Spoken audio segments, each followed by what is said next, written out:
Welcome back to the For the Creatives podcast. In this episode, we are having a chat with Dennis Fay, the brains behind Salty Monkeys, a brand that is as much about preserving our beautiful oceans as it is about celebrating our indigenous cultures in Australia. This is a story of a firefighter turning his love for the ocean into a thriving business.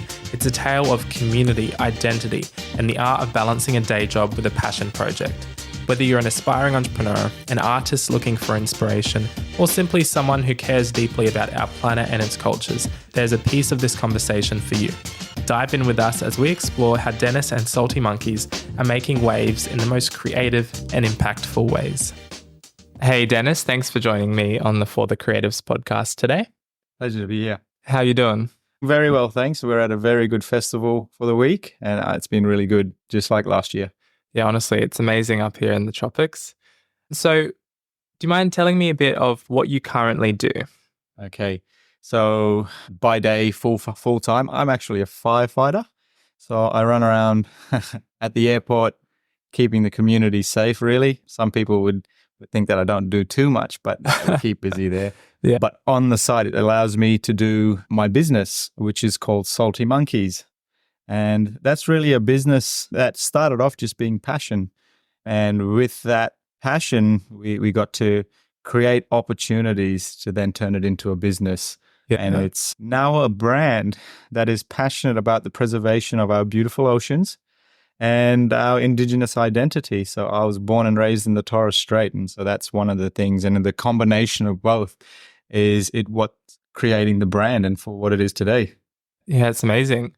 So you talked about you're working on what you're passionate about. When did that start? Is that always something you've been passionate about, working in this space? I was born on an island, and the island's not that big, so you could probably throw a rock and it'd get to the other side. Not quite, but yeah, that's kind of what it feels like when you grow up on a very small island. So therefore, pretty much from birth, you could see the ocean. And that means, when you're on a small island in a remote community, it's a part of your life. It's who we are. And that's where it goes back to being our identity as well.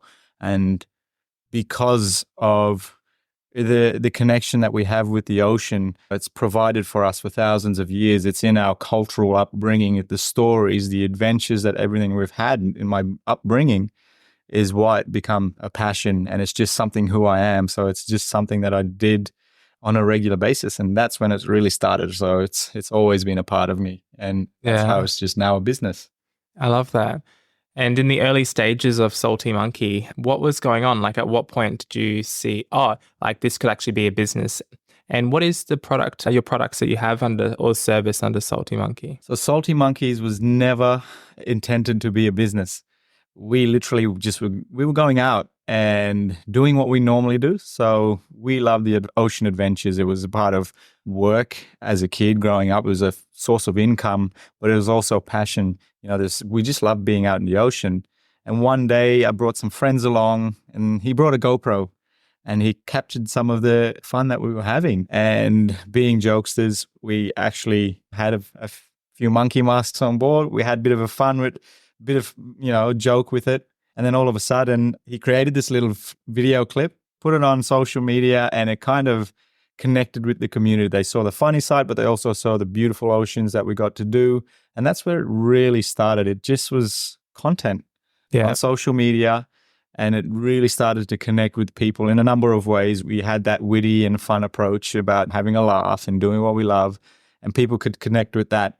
And we started to organically grow a little bit of a community, and more so in the Torres Strait. People were seeing themselves or the people that they were associated with. Like I said before, where it's a small island, it's a small area, the population is no more than 6,000 at best. So no matter where we went, if there was people in the videos, they'd be able to identify them and go, hey, I know that guy. And so it was a very strong community type start. And so what we ended up doing was we noticed that people wanted to start wearing the equipment that we had, the shirts that we had, and we started to create an identity from the monkey masks. And that's where Salty Monkeys was, through a little bit of talk, we created the logo and went from there. But people wanted to wear what we were wearing. So I was actually at the pub when we first had 3 shirts, and we made this little simple screen print. And people wanted the shirts, and they're like, hey, Yeah. can I have that shirt? I love it. The logo's cool. I've watched your stuff. It's really great. And so I said, oh, look, I can't give you this one. This is the only one I've got, but we're going around making some few videos, but afterwards I'll give it to you. But better still, maybe the next time we'll make 5 shirts or 10 shirts. Yeah. And so what happened then was we gave the 5 or 10 shirts out to the people who asked. And then it kind of had that snowball effect where people went, how come he's got a shirt? I'm your cousin. I want one. Why does he get one and I don't get one? I was like, well, I didn't really realize that anyone wanted one. And that's where it started. So we kind of looked at it and go, okay, we'll start from 1 shirt to 5 shirts. And then we sort of made a little batch, and we weren't selling them to make money at the start. It was just about creating a community, and people wanted to be a part of it, and they just wanted that. And we had that connection, I guess, emotional, because people were watching the content and the demand was there. So people wanted the shirts, and that's kind of where we started. And it grew quicker than what we thought. So we started off, with a few shirts, and then we had to order a few hundred shirts, and it went quicker than I anticipated, because as a person who's starting off and not even really thinking about a business, it feels like it was a bit of a risk at the time going, can I really afford to buy these shirts? Are people going to buy them? Yeah. And so we continued on, and then all of a sudden, the demand got bigger, and I've got no artistic skills whatsoever. I can't draw to save my life. If people play hangman with me and it's just a stick figure, some people get confused at what stage we are on hangman. So I was like, all right, what do we do? People want these stuff. I just don't want to throw a logo. We've got to get creative. And that's where I guess that innovative mindset starts coming in, but also you incorporating the community spirit. So what we did, or what I did, was there was a lot of talented indigenous artists in the community that love watching our stuff. So I reached out to these people and said, hey, we've got this platform. We're creating videos. You love watching it and all of that. How about we work together, and maybe, we could share your story, your art journey, and promote you. And then we could put the artwork on some shirts. And then people will get to enjoy this story, learn about who you are, but also appreciate your artwork. And we can get it out instead of being on someone's wall just for them to appreciate. Everyone can appreciate it in the community. And that's where it started off, where we started with one artist, and then we started to reach out, and we're continuing to grow and help promote other artists in small communities. The last artist we did, we had to travel. It took us a week by boat to get to it. Wow. Yep. So we traveled to the Torres Strait, and he was out in a small community called Darnley Island, or Eru. And it took us a week to get there. We were slowly potting along, island hopping all the way to get out to him. And it was a month of journey in total. We got out to him, but we made stops along the way and back, and we had to travel by the weather. And up there, you've really got to understand traveling by sea, because it can be quite dangerous. Yeah. So we had to wait for the right weather. We had to understand the tides just to travel to get out to him. So the journey alone just to get to him can be quite challenging. But at the end of the day, it's very rewarding to be able to get out there and share their stories in a small community. And then we got to put that on a number of our apparel, and including our range of beach towels, which are made from recycled plastics. And a cool story about that artist, and his name is Jimmy Thaiday. So Jimmy was an artist. He's kind of, established, and he's got a few pieces around Australia, and I think he's even got a couple of things that went over the world. But we really wanted to help push his story as well, more so because he's got a very good environmental connection with the ghost nets, and he created sculptures out of the ghost net, and I really love that. And so we wanted to, collaborate, knowing that we had a new product that was made out of recycled plastics, and he was doing stuff out of ghost nets. So for those who don't know, including myself, what is a ghost net? So a ghost net's mostly fishing nets, and they were used obviously for fishing to catch fish and product. And most of them come from that Asian area. Indonesia is one of them. Yeah. So they use the nets to catch fish, and then some of them obviously break or, drift away. So then basically the nets get lost, and the currents take them towards us, and then they become a hazard and an environmental hazard. So what we do is then repurpose those nets and use them. We recover them from either the reef or the beach, and then people use them as a resource and make products out of them. And so Jimmy makes really cool sculptures out of the ghost net. Okay, that's so cool. It's very much a circular economy opportunity. Yeah. They've done some really cool sculptures, and the whole community at Darnley makes some really good stuff out of ghost nets. Yeah, that's amazing. You've said it multiple times, and I just love community. Yes. And how the business was like started from that community, and the community wanting it as well, and wanting to support and share stories and finding their identity as well in it, which is amazing. It wasn't just like a product that you then tried to force on everyone. Yeah, that's so cool. Talking about community and talking about values, what are some of the other values that really you care about, just yourself and maybe with the business as well? So growing up in the Torres Strait, you have to have a look at the future. So one of our values is to really work with our future leaders. And we're starting to develop and deliver some programs working around the youth, because they are our future and we have to see that. And also job opportunities. Growing up in the Torres Strait, there wasn't a lot of opportunities for us. And that's sort of why I left. I came to the mainland of Australia to look for work and get stuff, but also to explore. I'm one of those types of people that loved adventures, and that's where the ocean was the first piece of my adventures. Those opportunities to get away with work. And so the values that I look at for myself and for the community is getting back into the community and strengthen that, bringing wealth back into the community with the opportunities and things we do.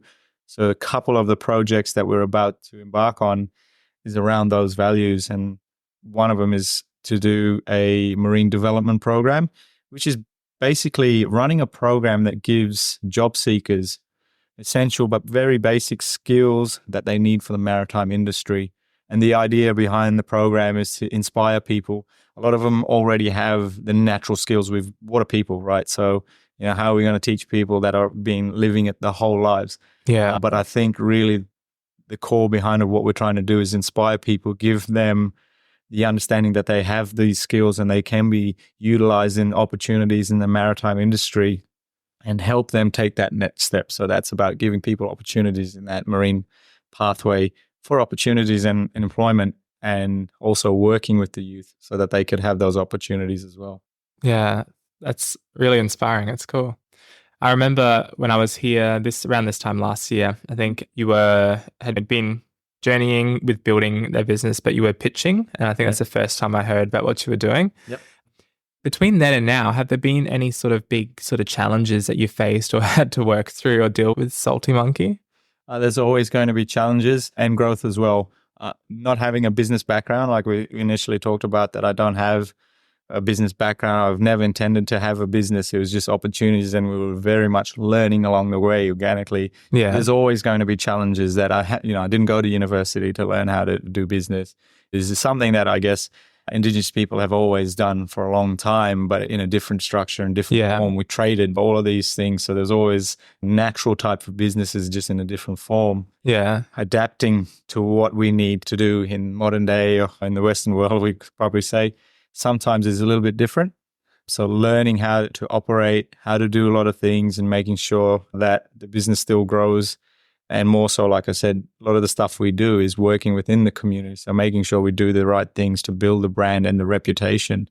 Some of the challenges I won't talk about, but yeah, there have been some kind of political stuff. Sometimes it's just trying to incorporate things in the community. Sometimes it's just, you no matter where you go, you're going to have people that don't like to see you succeed. Yeah. And so there's some of the challenges that we face just with people alone, but we learn how to be resilient and understand those things and prepare, I think, for all of those things. It just makes the journey a little bit more rewarding at the end. Yeah, probably definitely. won't go into No, that's all right. But there has been challenges, but but also there's been opportunities and rewards as well. Yeah. So I think with some of the challenges when I've approached organizations for help or a support, sometimes we never we were never fitting to the criteria that needed to be completed. So we didn't tick all the boxes that they needed. Yeah. And this is where I go back to Advanced Queensland and Deadly Innovation, who are big supporters of the festival, where they've really taken a different approach into supporting Indigenous businesses, where they've got 3 aims in the Deadly Innovation strategy. And the first one is to hear. And so they listened to my story, my ideas, and they saw, according to them, that I had the right, the capacity to do and grow as a business and be successful. So the first step was that they heard, and then they shared my story and connected also with the places and the people that I needed in the business. And so they had those connections, and then they also activated and then, helped me achieve all of the things that I just needed a little bit of assistance with that. A lot of challenges in other organizations said, sorry, you can't. So that for Deadly Innovation and Duncan, I'm very grateful for, because I think because of them, I'm able to sit here and talk about all of the things that we're doing at the moment. Yeah, that's amazing. They heard, shared, and activated. That's really cool. So I'm sitting here with you and you're wearing a shirt that looks very nice. Yep. Is this one of your shirts? This is actually, the conversation came up last year when we were sitting around here, and I jumped on stage and I just had a t-shirt and with one of the other amazing businesses around here, and said, you know what you should do? You should make a really cool tropical polo shirt that you could wear at the next event. And so here we are now. I've got my little Floral Friday polo shirt that it is now a Salty Monkeys brand. And Nice. And who did the design that's on it? So we work with a heap of different artists, but this is one that I just wanted to do just in-house with me and a couple of other friends. And so we chose this one and to do the design. This was more supposed to be a trial one, just to see how it goes, test the material. That's all the stuff we did. And it actually, the demand, once again, a lot of people, especially in the islands, is a tropical type shirt. The demand was there, so we had to get a few hundred just to keep everyone, to sell a few. But I think in the future, we're going to be doing a lot more similar ones, but with artists. Yeah. And have a really good story behind it to help support them as well. Yeah, love that. So good. And we're here at the Tropical Innovation Festival. And today, one of the main day-long sessions that is on programs is called Deep Dive into Indigenous Innovation. And I know you were on a few panels, you're helping sort of facilitate some of that as well. Yep. How's that going so far? Really, really good. I actually got to facilitate somebody that I've just started working with, and that was Topaz, and she's got a business called 15 Times Better.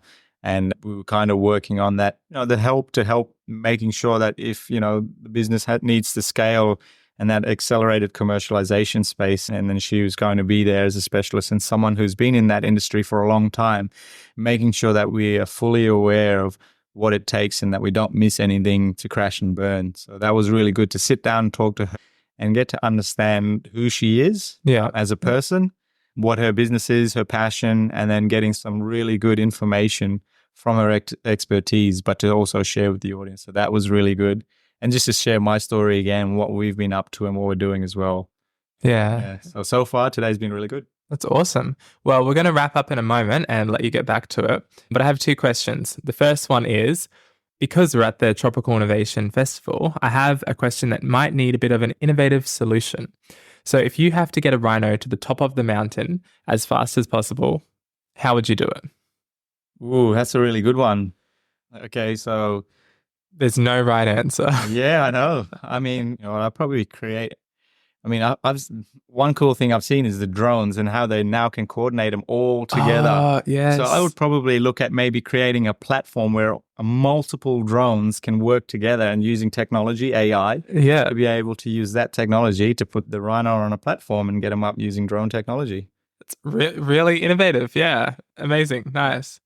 My second question is, from your experience so far in business and how you've grown and seen different things and maybe seen how other businesses are operating, what do you think non-Indigenous businesses could learn from how Indigenous businesses are run? I think just understanding, the challenges that we face. And I think you could learn, I mean, from my perspective anyway, being up in the Torres Strait, a lot of people face different types of challenges. We talk about supply chain and all of that. And I think some of those people who have been successful, maybe getting some insight on how they deal with things might be quite difficult and different, just with resilience and all of that. So I think maybe if we could teach something, learning how to be patient in times when things are moving so fast and how they deal with it. And that's a lot of times I just say island time, but sometimes island time is only because there's no way that we can receive products or anything that we need resources at the click of a finger, anyone else can.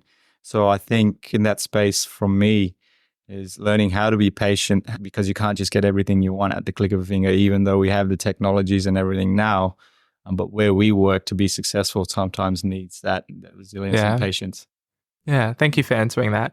And thank you for sharing some of your insights and coming on and having a chat. As we finish, again, at the Tropical Innovation Festival, if you were to finish this sentence, the Tropical Innovation Festival is, what would you say? Is a must. So I would encourage everyone that listens to this is come in, join the Innovation Festival. It's an amazing event, and it's a really cool atmosphere where everyone is in that really chill tropical vibe. Yeah. So there's no formalities to really feel like you have to put up that really structured thing. It's a very relaxed and inviting type of atmosphere. So it's a must. So come in, check it all out, and I hope to see you here next year. Agreed. Well, thank you again. And if people want to find out more about Salty Monkeys, where can they go? You can find us, even if you Google Salty Monkeys, you'll see our cool logo. Otherwise, we have a website, we have Facebook, Instagram, and a YouTube channel. Yeah, www.saltymonkeys.com.au. Amazing. Thanks again, Dennis. No worries. And thanks for having me. And that is a wrap on today's journey with Dennis Fay and the inspiring story of Salty Monkeys. Thanks for tuning in to the For the Creatives podcast. If this episode sparks something in you, why not share that spark? Pass it along to a friend who loves creativity, innovation, or just a good story. And if you're feeling generous, please leave us a review. It helps more people find out about us. Follow us on Instagram at For the Creatives podcast for behind the scenes content. And don't forget to check out Salty Monkeys. Until next time, keep creating, keep dreaming, and keep making waves.